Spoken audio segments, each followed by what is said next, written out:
Thank you for joining us. I'm glad to have you, Anan. In the last episode, we talked about trainings and educations in grace in areas that be of importance to our homes and our family and our own role in reminding or ask our pastors to do justice to that. That you don't just sit in the church and be attending all the programs week in, week out without a necessary need to consider also organizing one for families, solely for family, where children be kept away and husbands and wives we gather and mature adults as well to discuss issues that have to do with family by reason of training and educations. Because I come to discover that education make a difference in all of our life. The gospel is all about education. We teaching us about the way of Jesus Christ. There is a man in Galilee that was in Galilee that went to the cross, he was crucified, and he died, and the death was the God's payment for our sins, and by it we are free. It's all about education. But that education is empowering, and it's life changing, and by the which our life has changed over time. And therefore, we should not neglect the place of education and the training in the affairs of our church. So I said, if you are not a pastor, if you are, please organize family program, and if you are not, remind your pastor to do so, and to do so on consistent and regular basis, by the which our family can be better. I mean, said as you say, if you don't train them, don't blame them. And that brings us to number two issues that I also wanted to put to the attention of your pastor, and that is the issue of our youth, our young adults. Have you noticed that even young boys in churches today are all practically Yahoo boys and Yahoo girls and are doing all sort of things to make money, and are sleeping around to make money. It's no longer, not even for love, but just for money, for the fun of it. It's no longer regarded as sin. It's just a normal thing. A member of choirs, member of churches, and it's just a practically normal way of life. That even so-called Christian children are doing terrible things on campuses when they are left on their own. And the way you even see the way they dress sometimes. Somebody came to my house the other day and to come and do something, and she was practically naked. And I was to correct her, the way you dress is not good. Don't go to somebody's house this way. Not anybody, not a young person, not an older person. Not even walk on the street this way. And the other day I saw her, just a few days after I saw the mother, practically the same way, and I now understand why she's dressing like that. And somebody was telling me that I know that mother and the husband, they are all pastors. And I said, what kind of pastors are that dress practically naked like that? And that's come to understanding. Sometimes people are like that because they don't know their left from their right. And that's where you must also do your part in encouraging your pastor to beam his searchlight, his attention to the youth church. Many of our youth don't know their left from their right. They don't even know the gospel. They don't understand the gospel. They only come to church to come and sing. Just look at it. During service, on Sunday in particular, watch out. Just take note. During Sunday school, you won't see them. They will disappear. They will scatter outside the church, discussing and talking. They hate to hear the word of God. And during praise and worship, they all come in to sing for us, to drum for us, and to dance their heart out. And as soon as the dancing is ending or ended, they will find their way one by one outside the church again. Even if we are in the church, they will be pressing their phone or just among themselves. There is this apathy among young men and women for anything that to do with God. And before you know, they grow. Before you know it, they find love. Before you know it, they married with nothing in their head. As an average young man or woman in the church today, planning to marry, or is engaged to be married, or just already doing print card to be married, and ask them before they marry, how many books of marriage have you read? Nothing. Even with that married, if I ask you now, how many books have you read since you married? How much more in the last 1 year? That to do with family, that to do with relationship. How many have you read? Practically nothing. And yet you don't want to misbehave in your house. How will you do that? Where there is no education. So therefore, let's encourage our young men and women to start learning how to manage themselves, their finance, their love life, their emotional life, and to learn it even before they married. Many people, many young men and women, youth in the church today are liabilities to themselves, how much more to their future spouses. And I don't blame them. I said, see, don't train them, don't blame them. I don't blame them because the church is paying little or no attention to the youth department. They only focus on the adults because the adults are the ones that have the money. They have the job, the good job, managers are there, professors are there, managing directors are there, and so many people are in the church. And by then, offerings are coming, they have the money, so the attention is always on them. But the youth that is contributing practically nothing financially to the church, there's little or no attention on them. Ask yourself in your church, in the last 1 year, how many programs has your pastor organized for the youth in your church? And you have teenagers among them. Even if you don't have, very soon they will grow, and you have among them. And if you look at your church, just look at the men and women in your church, young men and young women in your church, the unmarried one in your church, and ask yourself, as me, I have a daughter ready to marry, which of this boy can I allow to marry my daughter? Or which of these girls can I allow to marry my boy? All these girls that people have changed among themselves, finish. Just ask that question. And if your question is like the one I'm thinking about, then you need to tell your pastor to start organizing a program for young adults, teenagers, and those above their age, and not just lump them together in one place. And that's the error many churches are making. And sometimes they are even confused. No wonder they are not organizing any program for this young man, because they don't know the difference between teenagers, preteen, and teenagers, and young school leavers, and undergraduates, and mature graduates that are in the churches and yet are not married. These are category of people that need to be touched.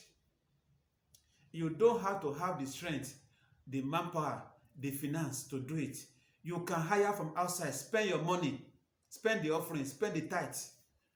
Tithe and offering is not only to build churches, to build building, and to erect big structures. If that is all we use that our tithe and money for, we are wasting our time.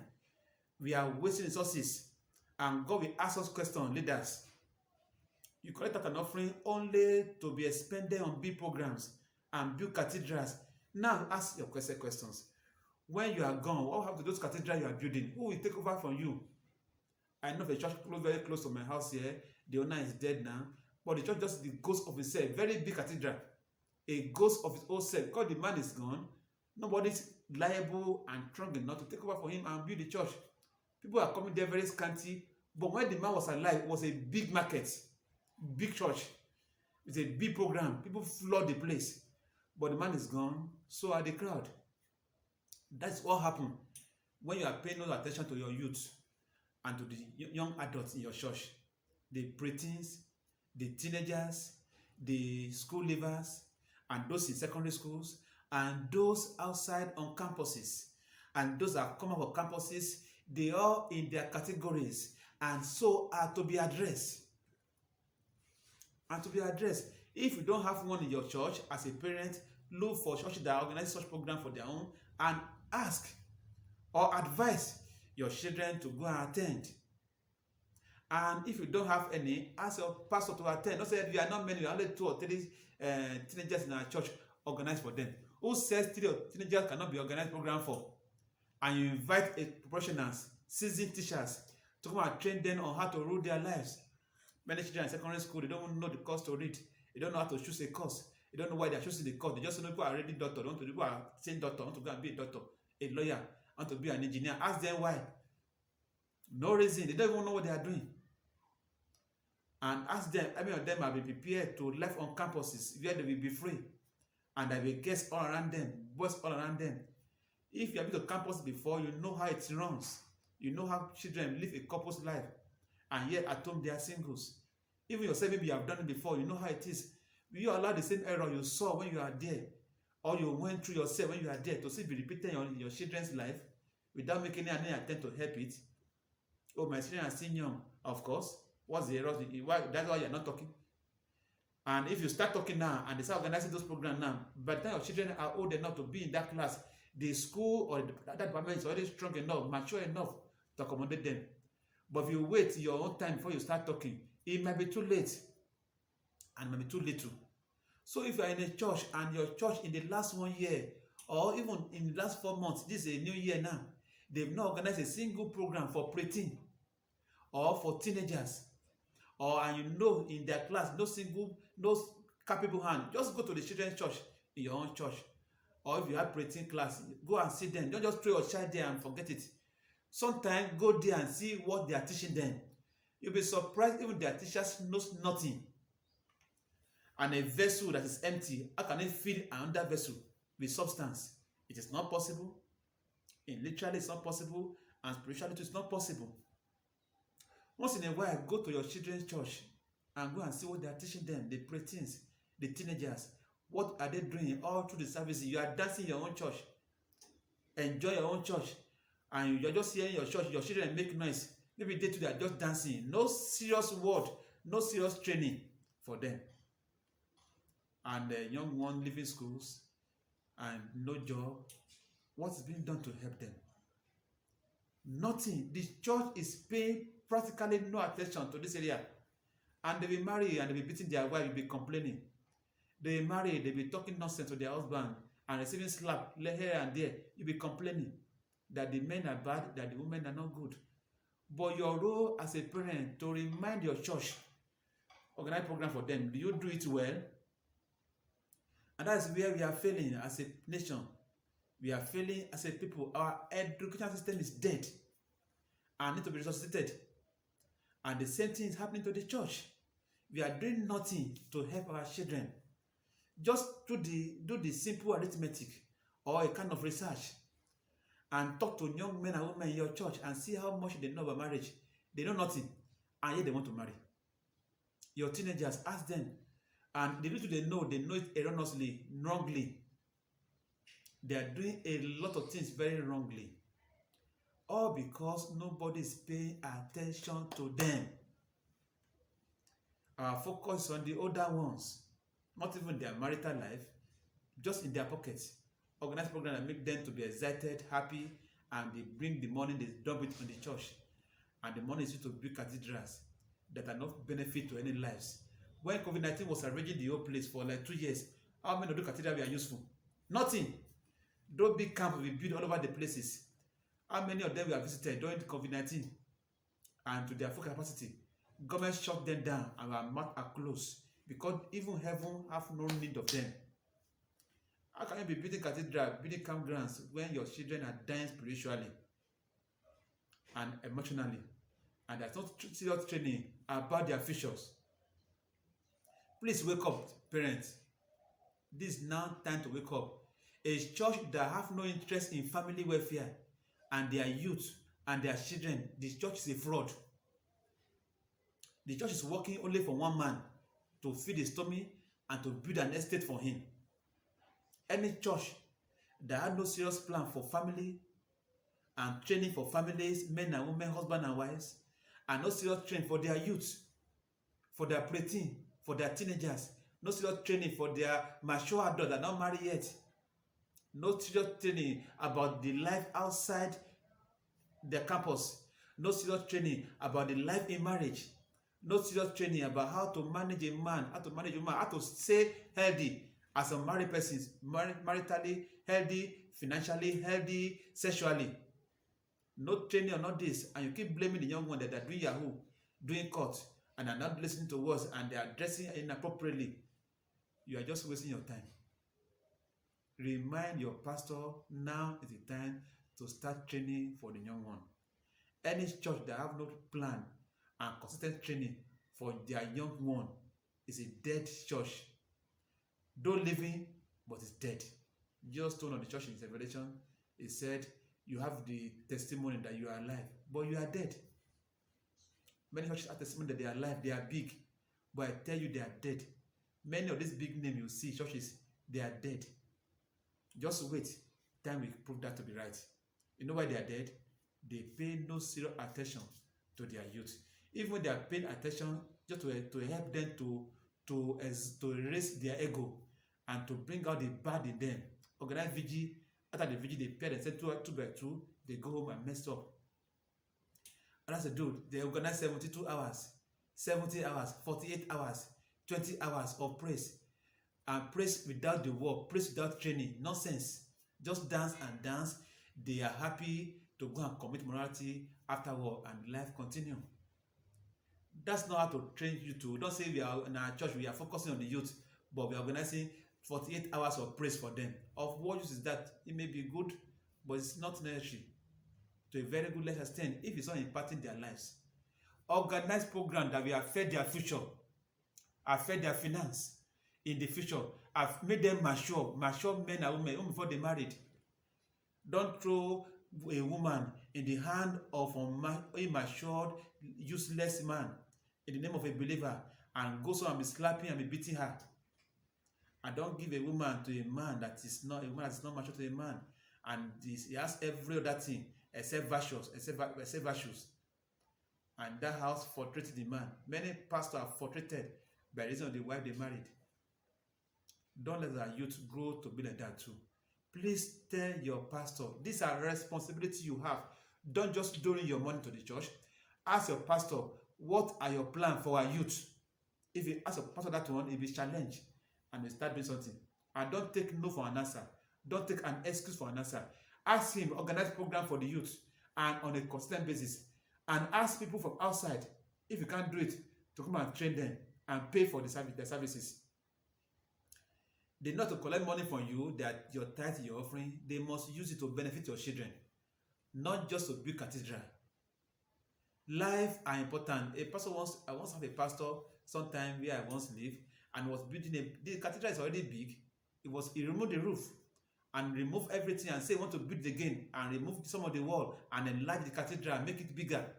And the member asked him, sir, when we what we need now, the cathedral is okay in itself. What we need now, please build life. Talk to us. Our life are dying. Our marriages are not doing well. People are not spiritual. Help us to grow spiritually. You know what the man said? He said, when I finish building this house, then I will start building the people. I know what happened. Immediately he finished building the house, very big house, he was transferred. That the promise of building the people, no way. The 5 or so years he spent in that place, he spent it building structures. He was not building lives.